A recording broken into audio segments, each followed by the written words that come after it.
welcome back to another edition of the Really Woke Show. Myself, Really Woke Roxanne, I'm joined by some awesome people again today. We're going to be bringing you an update on all of the things that you need to inform yourself with before this weekend. Thank you so much for joining me, Leslie. Leslie is from Save Our Children up there in Liverpool. Thank you, my darling, for joining us. We've got Sleeping Warrior as well. Thank you very much for joining us again, Sleeping Warrior. Sitting with me right now is West London Wonderful from Stand Up for the Children. Thank you so much for joining us. So without further ado, we're going to get stuck straight in.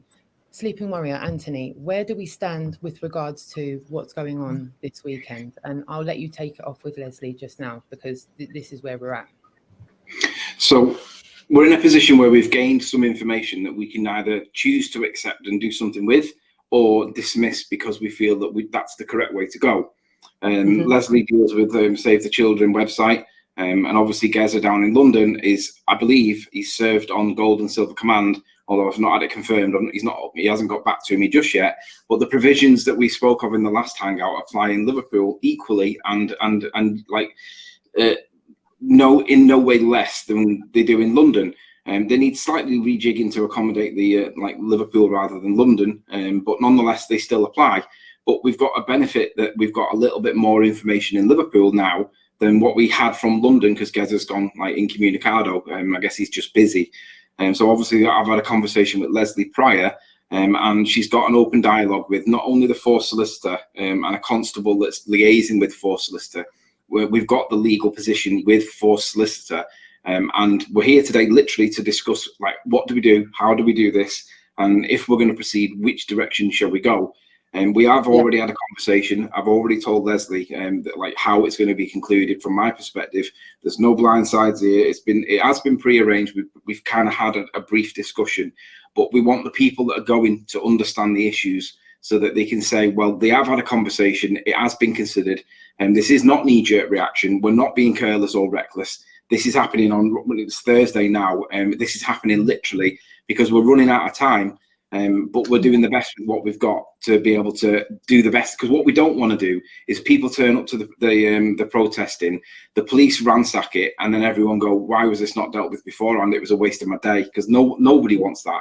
But we're trying to get these lines of communication open and progress the matter to a point where we now know what we are doing and for why, and we know where and how we're going to implement and enforce our rights in law.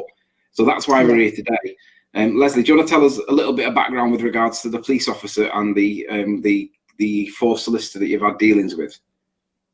I've not got his full details, and all I can tell you is that I received a phone call yesterday afternoon from PC Constable Barry, I think his name was, anyway, and he just wanted to discuss the advertisement of the protest. Obviously, we told him it wasn't a protest. Through Facebook, so we got my contact.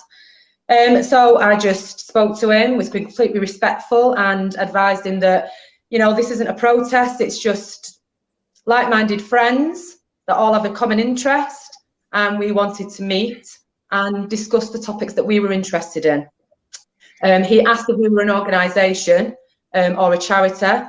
Obviously, I said no, we're not that. He asked if I was the organiser. Obviously, no. I'm not the organiser. He wanted those details. Obviously, I wasn't going to give those details, but I was willing to pass any information on.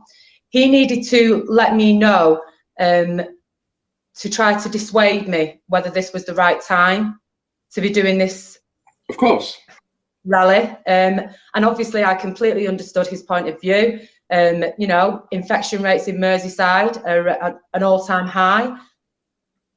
People have been shielding throughout this pandemic, and I understood that, and I empathised. But at the same time, I also informed this constable that our friends also believe that the real crisis on top of this pandemic is what is happening with our children. And no, maybe it's not the right time, but when is the right time? Does the trafficking of our children stop because of the COVID? Does the abuse of our children stop because of the COVID? It doesn't, it carries on. So we've got to carry on. Let me just pick you up on that. Let me pick you up on that word. You said you distance yourself from describing this as protest. Don't do that. You've got to make yourself as like, are you prepared to like stand up for what's right? Are you prepared to stand up to protect your rights as a citizen, or are you going to be a bit, because you have to stand up and be, because you've got to put your chest out, you've got to shoulders back, chest out, and say no, because that is the position, right? Don't be afraid to call it a protest, because protesting is legally protected in the Human Rights Act. So don't be afraid to say that. There's no crime with regards to organising a protest, because this is organic. There is no organise or. So I worded it perfectly because I wanted you to draw attention to it. I was aware of how I was going to present that to you, and I wanted you to present it back to the audience in that way. So thank you. Thank you. Don't be afraid to call it a protest. Saying that as well, Anthony, because there's a lot of people I'm speaking to that are trying to think about ways that they can ingenuitively, get round this, circumnavigate around it. And I know that even myself, I've even thought to myself, should I not call this a protest? Should I get away from doing that myself? And I think a lot of people are feeling not scared, intimidated coming out. We're just feeling like we've got to be one step ahead of the game, because it's a cat and mouse game. I feel that's what I feel. It's like a cat and mouse game. Rox, do you want to check your? Like Anthony says, it's your right to do that. But if you say, oh, it's a social thing, then it's not. They're saying that's not your right. Right. Yeah. So you have to keep it to what it is realistically. Yeah. That's what he's saying. Right. Let's just do a screen share. What do you want me to screen share? This. You see my screen, right? Perfect. So shall I screen share this? Yeah. Lovely.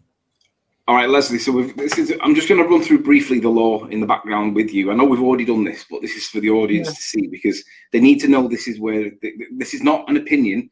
This is not my gut feeling. This is not my crusade. This is what the law says, and this is what we're all allowed to do in law. And this applies to protesters. It applies to normal people. It applies to, unfortunately, paedophiles as well. But nonetheless, the point is that this is where it comes from. So don't be afraid to cite this in terms of, because you're going to have to, we are going to have to, the people are going to have to cite this, because the police see us as the enemy. So you've got to know what they can and can't do. So if you go to the Human Rights Act and you go to legislation.gov.uk, you'll find it the way I can now. We can all check it ourselves. Go down to Schedule 1, the articles, expand it and find Article 11. And this is the key point. This is what you need to, we all need to understand what is our rights. So we're going to focus. I'm going to zoom in a little bit to make it a little bit bigger if I can. There we go. See if I can get it on screen. I'm doing this with my left hand here because the way that my mouse is working. No, I'm going to have to do it with my right hand. There we go. Okay, so this is the basic position. Now the police think that we think that this is the absolute position, that it's unchallengeable. They think that we're stupid. Okay. So let's get this really clear from the start. We know that this is not an absolute right. We know that it can be modified, but it's the modification we're going to look at. Now, the basic right is this. Everybody, that includes protesters and unfortunately paedophiles, has the right to the freedom of peaceful assembly and the freedom of association with others. So that peaceful assembly is the assembly between people with the common interest, otherwise known as a protest. The freedom of association with others doesn't mean it's a social gathering. It means that we all have the common interest. And although we don't really know each other, we don't know where each other lives, they're not friends. There are people that we associate with because of a common interest. So we're squarely in this section, and we're entitled to the rights protected in law that this gives us in the Human Rights Act. Now, this is the bit that's being questioned currently, and the forced solicitor knows this. But it's not her job to do this, because her job is to do what she's told, or he to do what they're told. And there's a conflict, and this is where the conflict is. No restrictions shall be placed on the exercise of these rights other than such that are prescribed by law, which will be the Corona Regs or the Corona Statutory Instrument, and are necessary in a democratic society in the interests of public safety. Well, we've got the prescription by law. However, the prescription by law, the Corona Regs, must be necessary. Now, the word necessary has been further defined by case law, and it's not simple.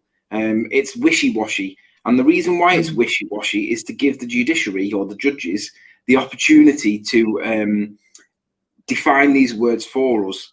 Now, there are case law for this. I'm not going to go into it for now, but the point for what I'm making here is that the word necessary is the weasel word that includes what our arguments are and excludes the police's arguments, or includes the police's arguments and excludes our arguments. But the point that there's an argument there is the reason why the burden of proof for a criminal prosecution isn't going to get met. So if you get arrested, they've got to prove beyond all reasonable doubt that you've committed this crime. Now, the crime may well exist, but the implementation of that crime by the police is the bit that's an issue. That's why it's a human right, and you have to plead it straight away if you do get your summons, and also you have to appeal it if you get your fixed penalty fine of £200. So basically, you've got to be prepared to have the argument and do it properly, peacefully in court, because that's where we get heard. And they don't want us going to court. They don't want this going to the judiciary, because the judiciary they're not likely to side with the police, because although it's coming from the government, they're not likely to breach these human rights. And the burden of proof for them to prove is that they're acting very carefully, like proportionate, necessary, and lawful. And that's the bit they're going to struggle on. So that's a really long explanation. But what this does now is, if we apply this to what we're currently in, we've got the force solicitor telling PC Constable Andy, or whatever his name is, that they're going to limit the group to 6. That's basically the position. They're going to limit the gathering to 6. Any more than that, is a problem. Well, it's only a problem if you accept that the guidance that they're relying on is enforceable, and if you accept that the corona regulations or the corona statutory instrument that they're relying on is also lawful.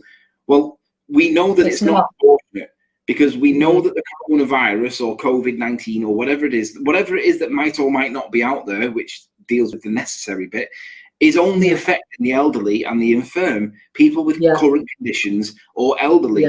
Now, it isn't proportionate to lock. It's not proportionate to lock down the whole country.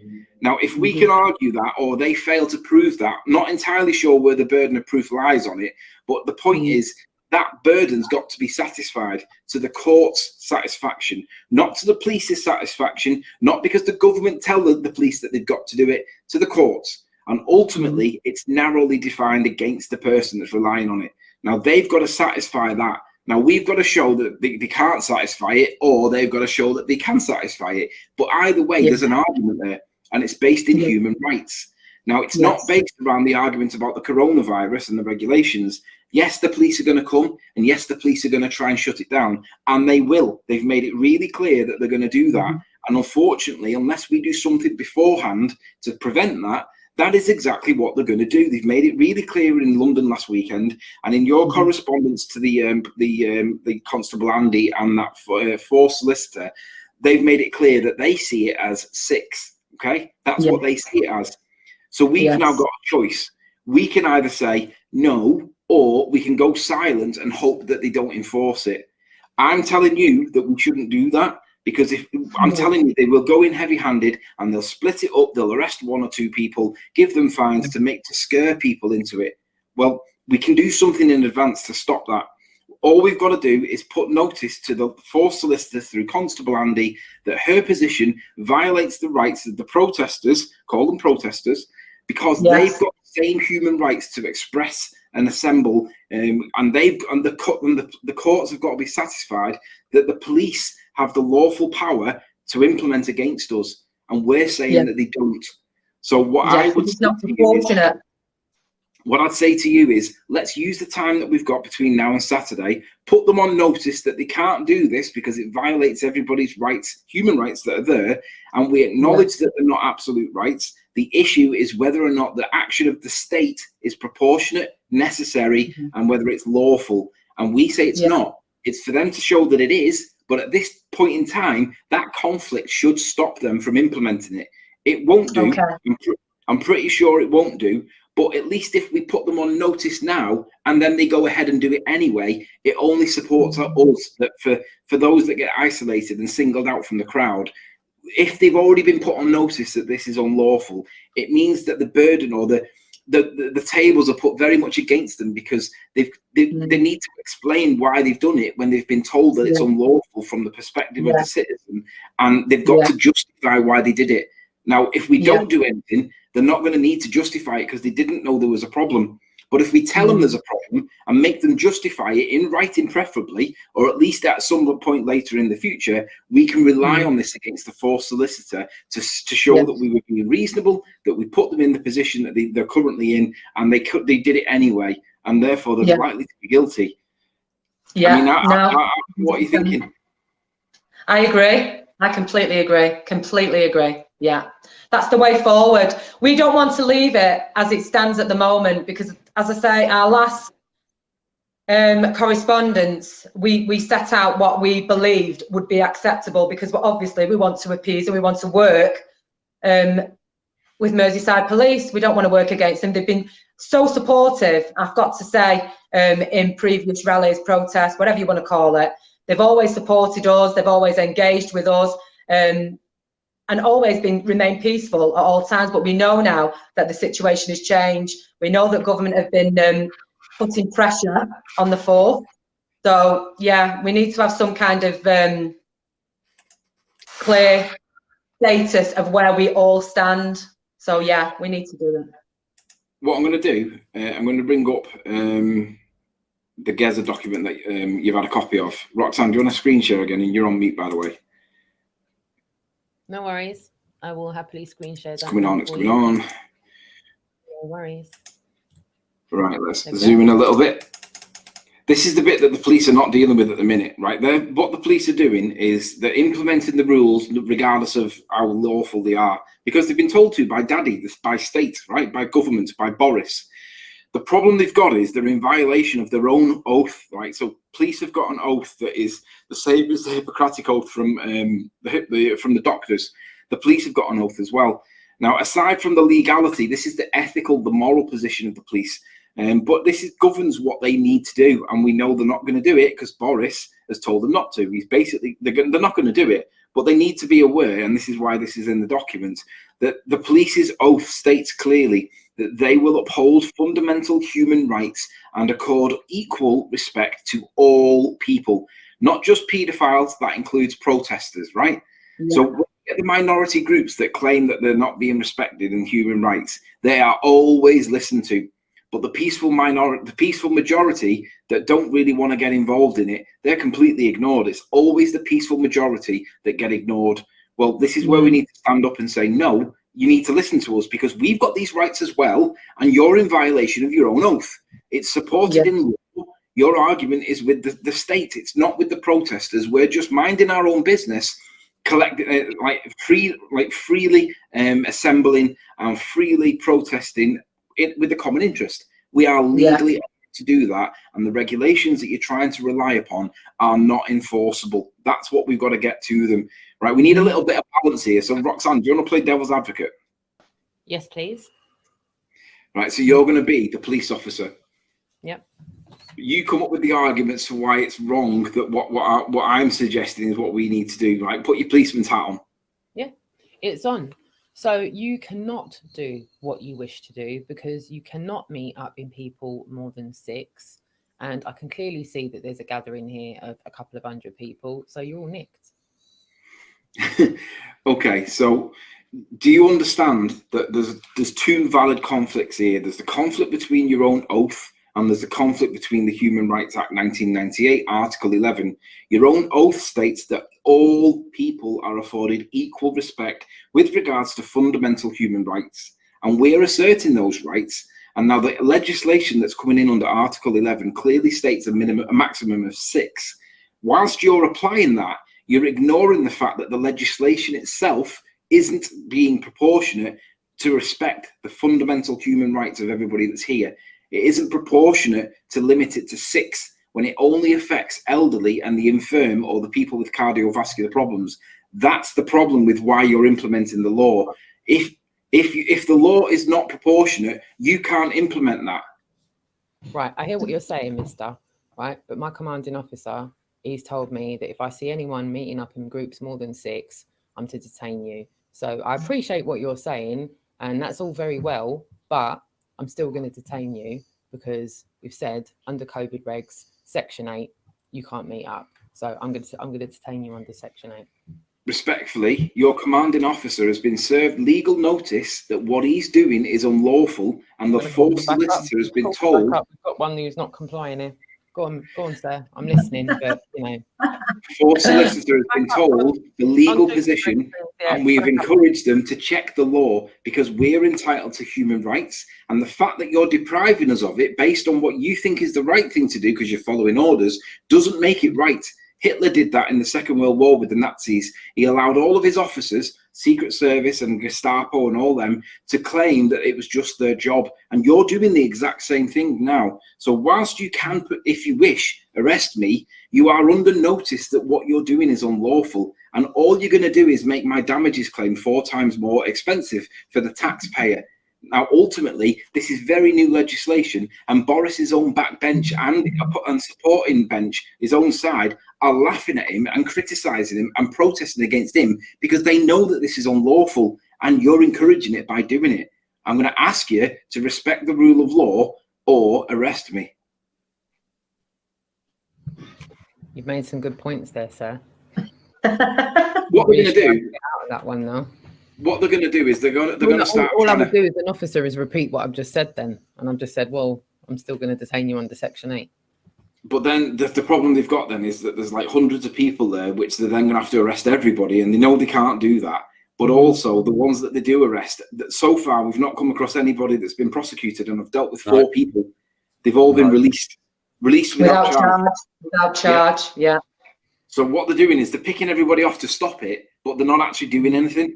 Now, that doesn't mean that they won't prosecute, but I'm going to say to them, if it happens to be me, I'm going to say to them, you better prosecute and charge me, right? Because if you're going to arrest me and deprive me of my right to protest here, my freedom of assembly, my freedom of expression, then you're going to have to pay, because that is the position. You can't do that. You are not Gestapo. You are the police, and you've got to abide by the rules yourself. I mean, this is ridiculous, but that's the position we're in. So ultimately what it comes back to is the people that are going to be turning up in Liverpool and in London are going to expect that there's been this conversation where we've considered all the arguments, and we've got to tell the police that we're going to be doing it anyway, because we believe that what they're enforcing is unenforceable in law because it doesn't comply with the Human Rights Act. It's not proportionate, it's not necessary, it's unlawful. And on that basis, we say that they're acting unlawfully and they're going to deprive everybody there. And we're putting them on notice that if they arrest anybody, we're all going to do a class action against the police for damages because they can't do it. That's what we need to say. Yeah, okay. Well, I hope you're going to be there to say it. I don't mind going on the mic. I will go on the microphone and I'll tell everybody. We need that. We just need that. We need that. Because I can't deliver that. I can back it up and I can fully, 100% support it, which we do, you know that.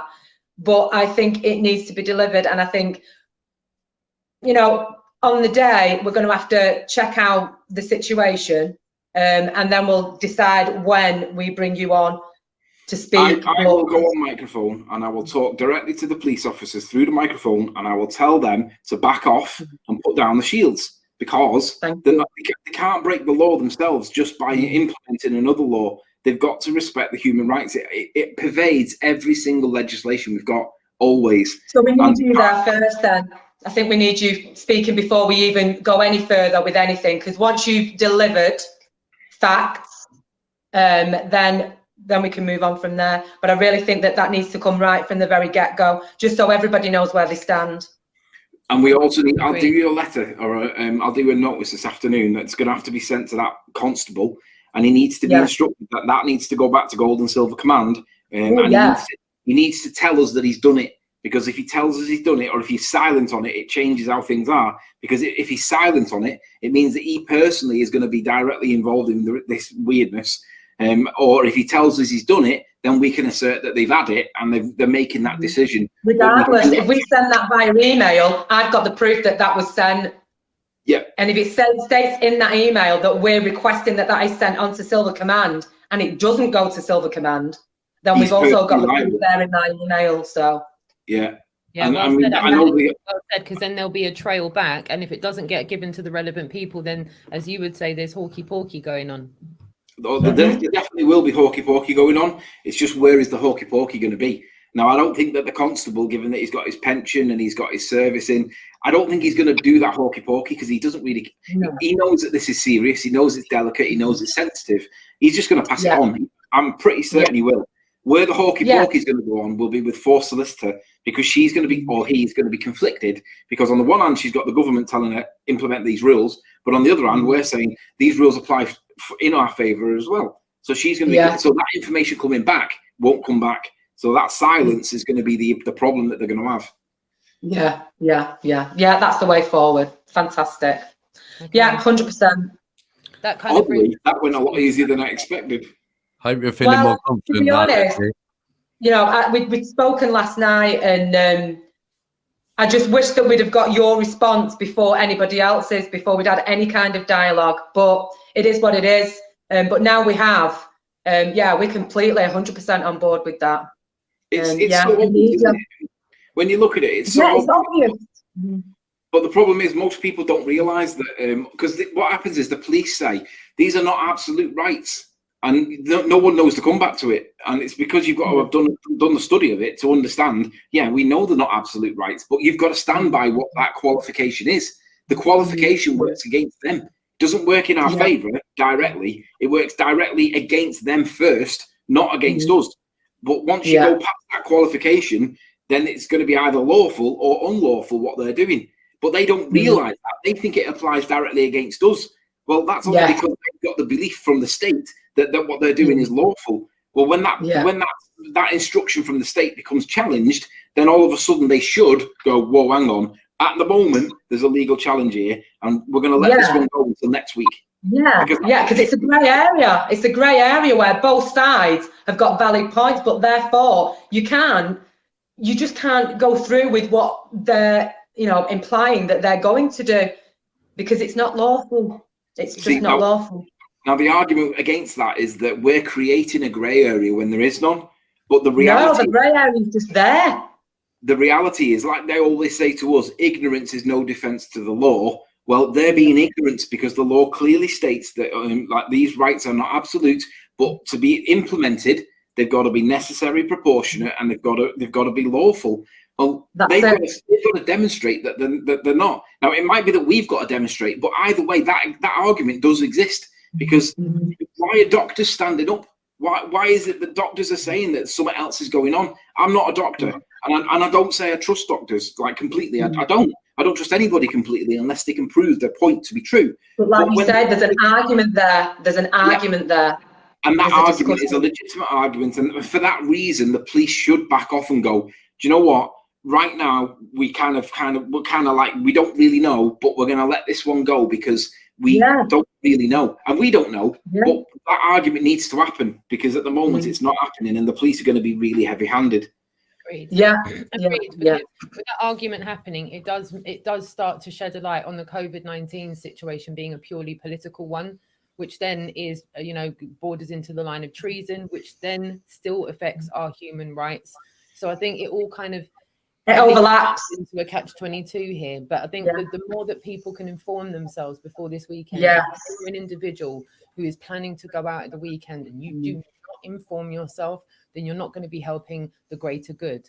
In a sense, well, hopefully this will set a precedent now for anybody that's involved in any movements, to assert their human rights. So this can be a precedent now for people to use and share and inform themselves. So well done, guys. Fantastic. To be fair, it'll only be a precedent when something happens.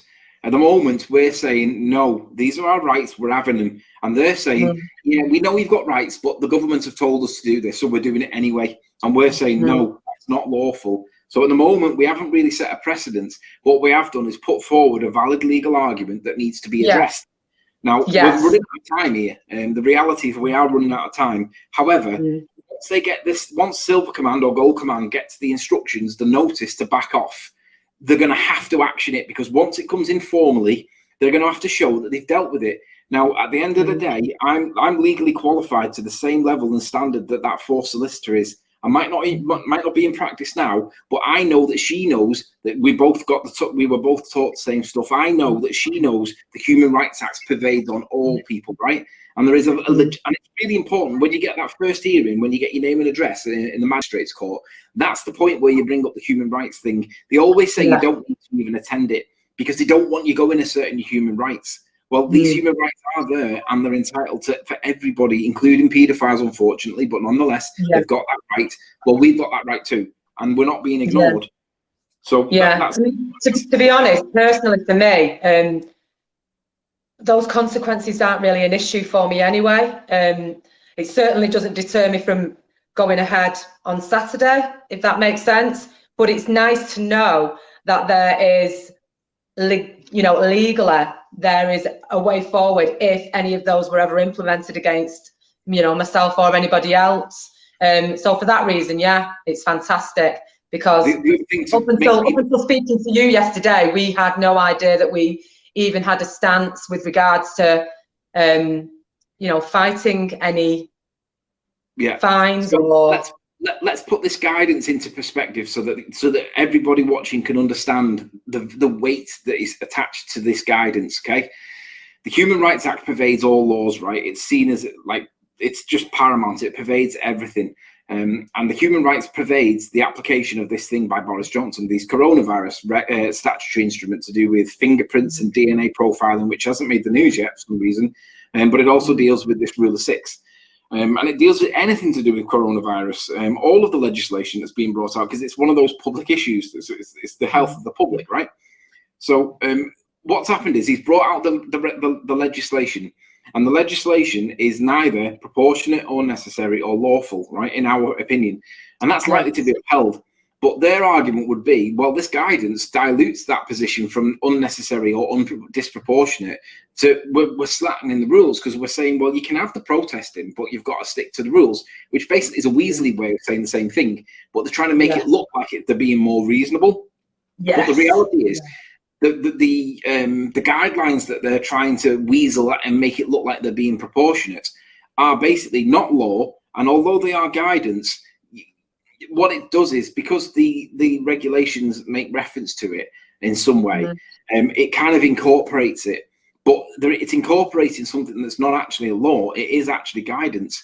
So that can go one of two ways. Either the courts could look at that and say, well, it is clearly intended to be, or they'll say, this isn't the law. If they say it's not the law, then that makes their position terrible.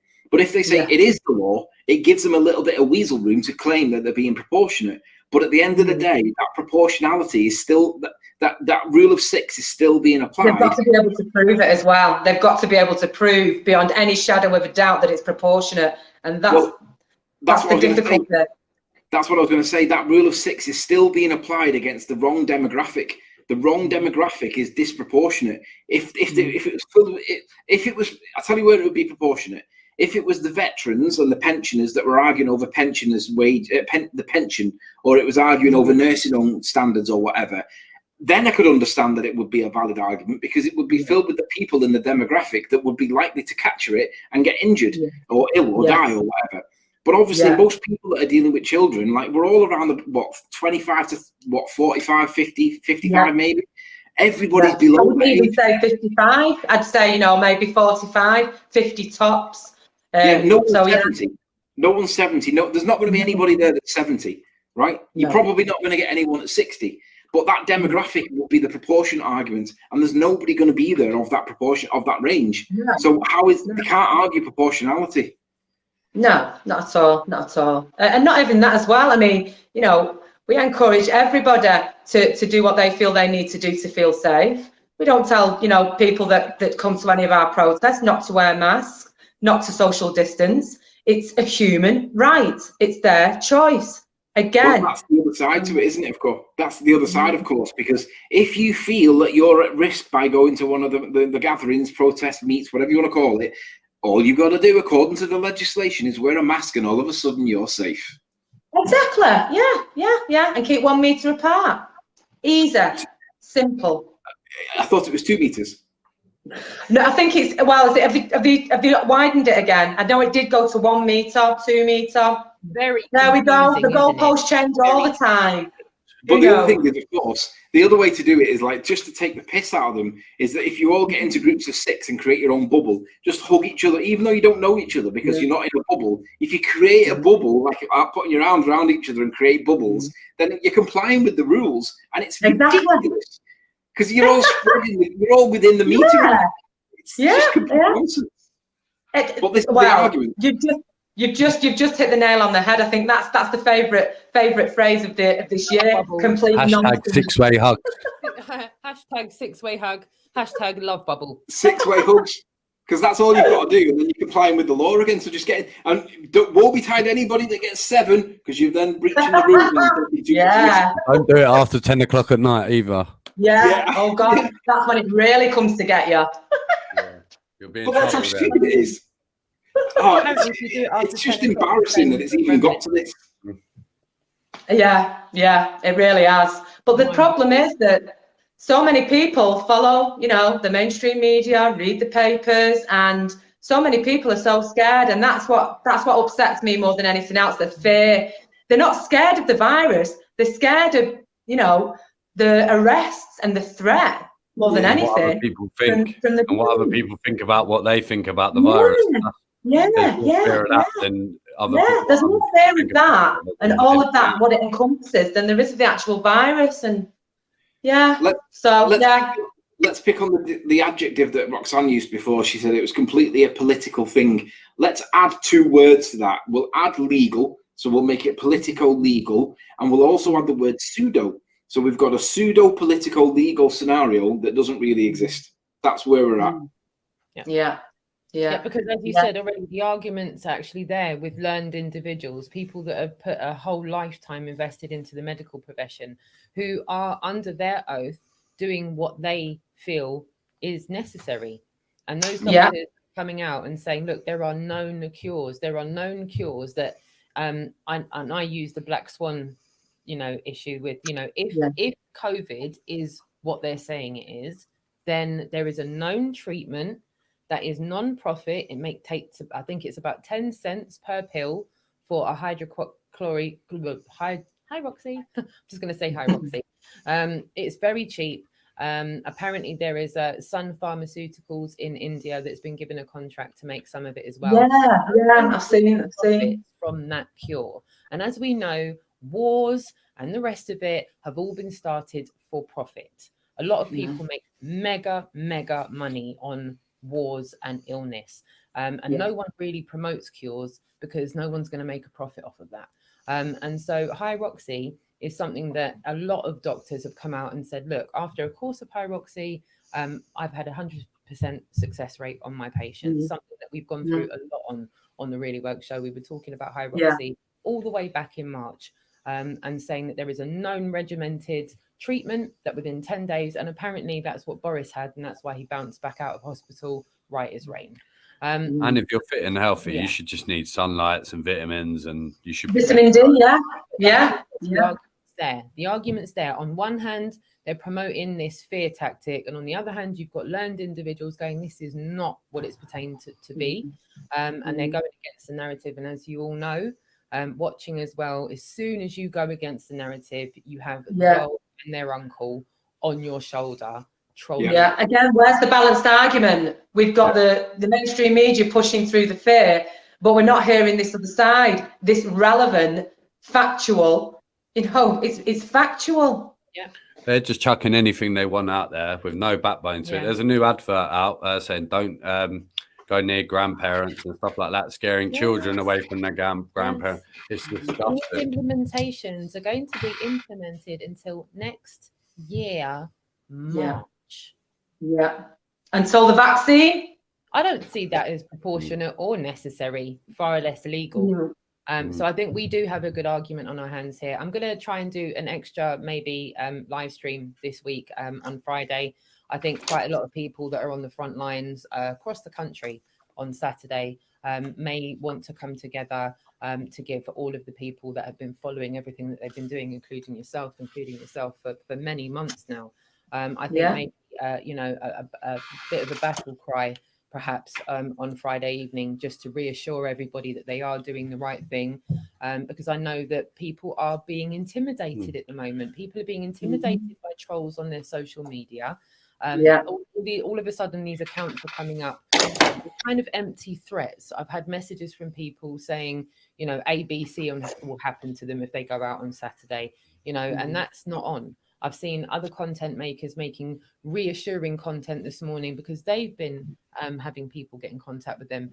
Very intimidated, not scared. I want to stay away from the word scared because these people are fearful, but they're being intimidated. They're putting the squeeze on. By the mainstream media. The mainstream media is being very bullyish at the moment. And what you're seeing now is they're trying to turn us against each other, because what they're doing, they're going to blame us for all the harsher restrictions. Yes. I've heard people saying that it's their marchers that are causing all this, but just think to yourselves, you might not agree with what we're doing, but if we do nothing, what's it going to be like then? What's it going to be like then? If we don't challenge anything and we just say, yes, sir, no, sir, how much, sir? What's our life going to be like? I know what's going to be like, people. Come on, what's your children's life going to be like? What's your children's lives going to be like? We really need to start smelling the coffee, people. Start knowing our rights. Start educating ourselves. And brave women like yourselves, what you're doing down in Liverpool is amazing. I'm gutted I can't make that one. I was scheduled to come down and give you a hand again. And we'll miss you, but we know you needed. We know you needed. We'll let you go this time. Yeah. And because I saw, like I said on the last one we done on Tuesday, that I saw what was going on in London. I think I saw a lot of my friends under a lot of pressure. So I thought I really needed to use my brain with their brains to try and make it a bit more peaceful outcome. You guys have done that as well. There's a lot of them in London that are now trying to preventatively make arrangements and allowances so that there are measures put into place prior to Saturday. Like Anthony said, the last thing you all want is people turning up going, why has no one thought of this? Why has no one thought this through? Now what we don't want people to be not tooled up information wise with the right information. It's all fair and well us all putting our opinions out. We can do that all day long. I can give my opinions until the cows come home, but that's not going to help myself or anyone else when we get out onto the streets. Even for myself, and I'm not even taking part in the protests. I'm just trying to film them transparently and speak to as many people as possible. And even myself, I need to be informed, because I've seen already countless occasions where independent press like myself have been in situations and the police have still said, "Gonna arrest you if you stand in there." Right. So that's now infringing freedom of press. Me as an independent citizen journalist, I should have the freedom to go where I choose and film what I want. But no, that apparently isn't the case anymore as well. Well, look at the case for us. Not one bit of media coverage. Not one. You know, BLM, everything else. It's all over there. We've engaged with our local newspapers. We've never hidden anything. We've been completely transparent. Nothing. Absolutely nothing. And you know what? That speaks volumes. The elephant in the room, isn't it? That's what it is. That's it. They're all looking that way. All of them are looking the opposite direction. It's disgusting. They're complicit. That's why we can't stop them in the docks. We will see some of these mainstream media figureheads in the docks. Some of these anchor news reporters that you've seen on the TV for many years. You're disgusting. You've got a sin to answer for. How you can stand there on that camera and give the partisan BS that you've been given. I'm glad people like Gazer are finding you on the streets. Eventually, there'll be a day where you can't walk down the street anymore. You and your government officials. The fourth branch, fifth column, your time's up. Your time's up. Your time's up. We can't give in to this, like these rules and this and that about they're just ultimately trying to take away our voice, trying to take away our interaction with each other. It's like they're saying, oh, there's not more than 6, because they know people. It's like, why do you think there's no football matches anymore? Because if a football fan like me went down there, I am a football fan. I'm not going to say what team, but if I go down there, someone with a bit of influence like me who tells everyone what I think on a big scale, then they don't want that. They don't. No. There's reasons behind all this stuff we're seeing. That's right. That's right. Yeah, 100%. So, but going back to the transparency, this is why, obviously, I was so happy about this today, because we've been completely transparent with our group, with our members, about everything, about all the dialogue with the police. But we also want to empower our members to know that, you know, there are things that can be done, that we're not breaking any rules, really. We've got every right to be where we are and do what we're doing. So you'll be the voice for children that need it. There's no two ways about it, and there's no one else. Not got a choice. There's no choice. It's got to be done. It's got to be done. Leslie, do children get when they're bungled into the back of fuel tankers and moved across countries and basically cooked in the back of trucks with women that aren't even their mums? No parental love. They don't get a voice. Yeah. What about all the fetuses that are kept alive through Planned Parenthood, with parents that have aborted their children, that think they've aborted their children, but no, the child can be kept alive. It is. And then it's trafficked internationally without any paperwork, and more often than not for heinous things that are beyond your darkest nightmares. You know what, Leslie? The things that you're doing, my darling, are as close to the Most High's work, in my opinion, as you can possibly get. So thank you to many people like yourself that are doing such selfless things at the moment and putting themselves on the front line for those that never stood a chance. Hopefully one day they will, thanks to the efforts of people like you. Yeah, and I must just say, keep spreading the news, just keep spreading the awareness, just let people realise. People think it's just what's happening in your streets, with your neighbours, with your uncles, with your friends, with family members, with strangers, and it's so much darker. It's so much darker. It's true. It's your worst possible nightmare, and it's happening to the most innocent thing that we have on this planet, our children. Millions and millions and millions of our children are being tortured, raped, abused, neglected.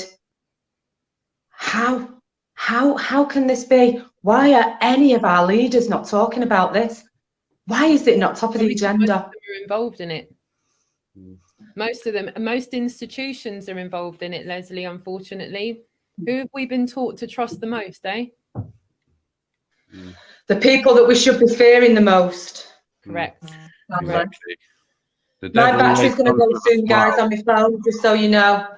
It's going to go in about probably 5-10 minutes. No worries. I'm going to wrap up just now, and that was a lovely piece from you, actually. Thank you so much for kind of saying that, because it needed to be said. I just wanted to say one thing, how empowering it was to come down to your event, especially both events equally, because I got to know all of you more. The first event, I was blown away. It was the atmosphere and the unity in Liverpool was unbelievable. So big up. It's the energy, isn't it? Everybody says when they go to one of those protests, there's just this, like, it's like shivers. You just have this energy, this feeling around you, and it's so positive. Even though you're talking about something so raw, you know, the worst possible thing you can imagine, you know, taking away the innocence of a child.